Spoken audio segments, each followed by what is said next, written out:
បទពេលព្រឹកព្រលឹមមួនរងាវហើយកូនអើយក្រោកឡើងម៉ែបានអុចភ្លើងបំភ្លឺហើយណាក្រោកភ្លាមភ្លាម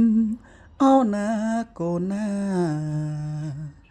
ក្រោកភ្លាមភ្លាមអោណាកូនណាខិនខំសិក្សាតន់ខ្លួននៅក្មេងសៀវភៅខ្មៅដៃកូនកុំភ្លេចណាប្រសើរអង្គចាជាងការរត់លេងយើងត្រូវរៀនសូត្រតន់ខ្លួននៅក្មេងយើងត្រូវរៀ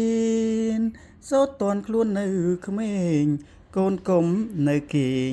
ក្រោកឡើងធ្វើការ